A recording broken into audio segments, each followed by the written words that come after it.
Hello friends, ମୋର ଆଉ ଏକ ନ୍ୟୁ ବ୍ଲଗ୍କୁ ସାଙ୍ଗମାନେ ଆପଣମାନଙ୍କୁ ସ୍ୱାଗତ କରୁଛି। ସାଙ୍ଗମାନେ କିଛି ଦିନ ହେଲାଣି ମୁଁ ୟୁଟ୍ୟୁବରେ ଆଉ ଭିଡ଼ିଓ ଅପଲୋଡ଼ କରୁନଥିଲି, କାରଣ ମୋ ମନ ଭଲ ନଥିଲା। ଆଉ ୟୁଟ୍ୟୁବ ମୋର ଫ୍ରିଜ୍ ହେବାର ବସିଥିଲା ବା ୟୁଟ୍ୟୁବ ଡିଲିଟ୍ ହେଇଯାଇଥାନ୍ତା। ସେହି ମନ ଦୁଃଖରେ ମୁଁ ୟୁଟ୍ୟୁବରୁ କହିଲି ଆଉ ୟୁଟ୍ୟୁବ ଭିଡ଼ିଓ ଅପଲୋଡ଼ କରିବିନି। ମୁଁ ସେଇଥିପାଇଁ ଆଉ ୟୁଟ୍ୟୁବରେ ଆଉ ଭିଡ଼ିଓ ଅପଲୋଡ଼ କରୁନଥିଲି। ସାଙ୍ଗମାନେ କ'ଣ ପାଇଁ ମୋ ୟୁଟ୍ୟୁବ ଚ୍ୟାନେଲ ଫ୍ରିଜ୍ ହେବାକୁ ବସିଥିଲା, ମୁଁ ଆଜି ଆପଣମାନଙ୍କୁ ସବୁ ଟିକିନିକି ବିଷୟରେ କହିବି। ସାଙ୍ଗମାନେ ମୋ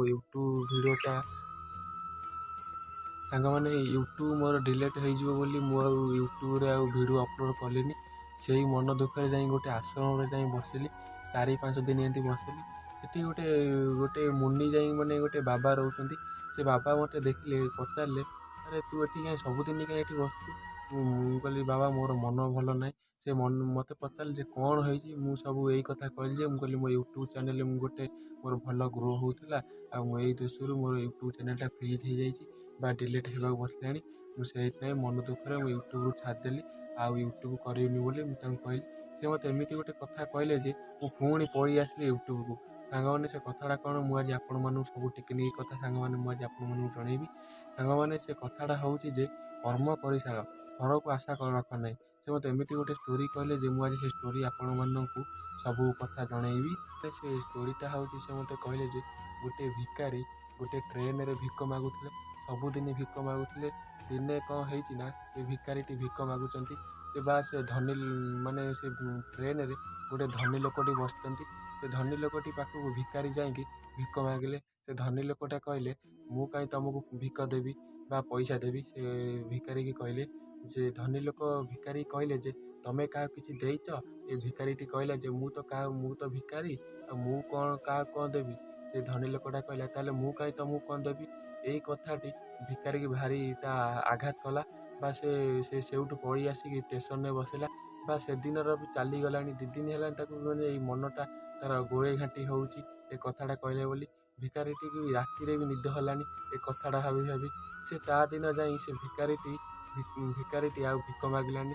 ତା ମନ ବୁଡ଼ ଧରି ଶକ୍ତି ରଖି କହିଲା ଯେ ମୁଁ ଏଥର ଫୁଲ ସେ ତା ମନ ବୁଡ଼ ଶକ୍ତି କରି ପ୍ରତ୍ୟେକ ଷ୍ଟେସନରେ ପ୍ରତ୍ୟେକ ଯାତ୍ରୀମାନଙ୍କୁ ଫୁଲ ବେପାର କଲା। ଫୁଲ ସମସ୍ତଙ୍କୁ ଦେଲା, ଯାହା କିଛି ସମୟରେ ଦେଲେ ତା ସେଇଥିରେ ସେ ଚଳି ଯାଉଥିଲା। ପୁଣି କିଛି ଦିନ ପରେ ସେ ଧନୀ ଲୋକଟା ପୁଣି ଭିକାରୀ ସହିତ ଭେଟ ହେଇଗଲା। ଭେଟ ହେଇସାରିଲା ପରେ ଭିକାରୀ ତାଙ୍କୁ ଗୋଟେ ଫୁଲ ବଢ଼େଇ ଦେଇଛି। ଫୁଲ ବଢ଼େଇ ସାରିଲା ପରେ ସେ 10 ଟଙ୍କାଟା ବଢ଼େଇ ଦେଇଛନ୍ତି। ଭିକାରୀ ତାଙ୍କୁ ପଚାରିଲା, ପୁଣି ଆପଣ ମୋତେ କ'ଣ ଚିହ୍ନି ପାରୁଛନ୍ତି? ଧନୀ ଲୋକଟା କହିଲା, ନା ମୁଁ ତୁମକୁ ଚିହ୍ନି ପାରିନି। ନା ମୁଁ ସେଦିନ ଭିକ ମାଗୁଥିଲି। ନା ହଁ ମୁଁ ଚିହ୍ନି ପାଇଲି। ଆଉ ତାହେଲେ ତମେ ସେ ଭିକ ମାଗିବା ଛାଡ଼ିକି ଏବେ ଫୁଲ ବେପାର କରୁଛନ୍ତି, ଫୁଲ ଦେଉଛନ୍ତି, ତାହେଲେ ତେବେ ଚଳିବ। ତାହେଲେ ତମେ ସେ ଫୁଲ ଗଛ ଯତ୍ନ ନେଉଛ ତ? ପୁଣି ସେ ଭିକାରୀର ମୁଣ୍ଡକୁ ଆଘାତ କଲା ଯେ କହିଲା, ମୁଁ ତ ଗଛ ତ ଲଗେଇନି, ତାହେଲେ ମୁଁ ତ ଫୁଲ ବାଣ୍ଟୁଛି କ'ଣ ପାଇଁ?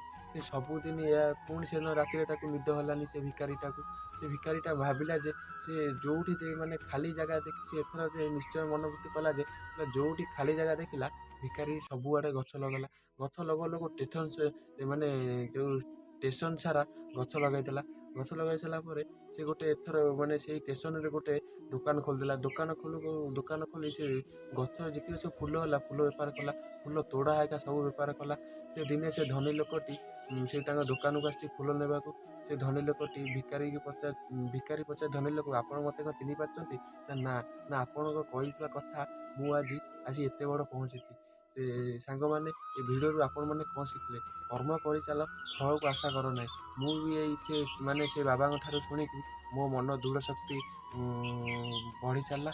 ମୁଁ ବି ଆଗେଇ ଆସିଲି ପୁଣି ୟୁଟ୍ୟୁବକୁ। ସାଙ୍ଗମାନେ କର୍ମ କରିଚାଲ, ଫଳକୁ ଆଶା ରଖ ନାହିଁ। ଯଦି ମୋ ଭିଡ଼ିଓଟା ଆପଣମାନଙ୍କୁ ଭଲ ଲାଗେ ତାହେଲେ ଲାଇକ୍ ସେୟାର ସବସ୍କ୍ରାଇବ୍ କରିବାକୁ ଜମାରୁ ଭୁଲିବେ ନାହିଁ। ରହିଲି, ଜୟ ଜଗନ୍ନାଥ। ପୁଣି ଭେଟ ହେବ ଆର ଭିଡ଼ିଓକୁ। ଜୟ ଜଗନ୍ନାଥ ସାଙ୍ଗମାନେ।